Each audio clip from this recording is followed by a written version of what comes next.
നാടകരംഗത്ത് നിന്ന് സിനിമയിലേക്ക് വന്ന നിരവധി കഥാപാത്രങ്ങൾക്ക് ജീവൻ നൽകി പ്രേക്ഷകർക്ക് പ്രിയങ്കരിയായി മാറിയ അഭിനേത്രി കൂടിയാണ് കുളപ്പള്ളി ലീല. ഏത് റോളും അനായാസേന കൈകാര്യം ചെയ്യുന്ന നടിയുടെ പുതിയൊരു വീഡിയോ ആണ് ഇപ്പോൾ സോഷ്യൽ മീഡിയയിൽ വൈറലാകുന്നതും ചർച്ചകൾക്ക് വഴിവെച്ചിരിക്കുന്നതും.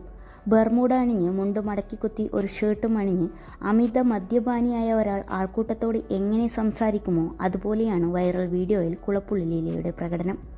ചുറ്റും ആൾക്കൂട്ടവും കാണാം. വീഡിയോയുടെ പശ്ചാത്തലം കാണുമ്പോൾ ക്ഷേത്ര പരിസരത്ത് നടന്ന പരിപാടിയിൽ കുളപ്പള്ളി ലീല തൻ്റേതായ ഒരു പ്രകടനം കാഴ്ചവെച്ചതായാണ് മനസ്സിലാകുന്നത്.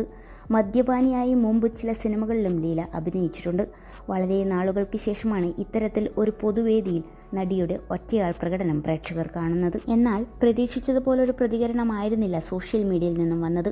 ഇങ്ങനൊരു പെർഫോമൻസ് താരം ഈ പ്രായത്തിൽ ചെയ്യേണ്ടിയിരുന്നില്ലെന്നും അതിന് പ്രേരിപ്പിച്ചത് ആരാണെങ്കിലും മോശമായി പോയി എന്നുമാണ് കമൻറ്റുകൾ.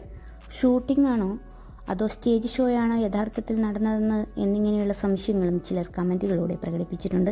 ലീലയുടെ പ്രകടനം ചുറ്റും നിന്നവർ ആസ്വദിക്കുന്നതും വീഡിയോയിൽ കാണാം. കോമഡിക്ക് വേണ്ടി കോമാളിയാകരുത്, അങ്ങനെയായാൽ പിന്നെ ആൾക്ക് വിലയില്ലാതാകും എന്നിങ്ങനെയുമുണ്ട് കമൻറ്റുകൾ. നടിയെ മനഃപൂർവ്വം ആരെങ്കിലും പറഞ്ഞ് തെറ്റിദ്ധരിപ്പിച്ച് വേഷം കെട്ടിച്ചതാണോ എന്ന സംശയവും ചിലർക്കുണ്ട്. 1998 അയാൾ കഥ എഴുതുകയാണ് സിനിമയിൽ വേലക്കാരിയുടെ റോൾ ചെയ്തതിന് ശേഷമാണ് കുളപ്പള്ളി ലീല എന്ന അഭിനേത്രിയെ പ്രേക്ഷകർ ശ്രദ്ധിച്ചു തുടങ്ങുന്നത്.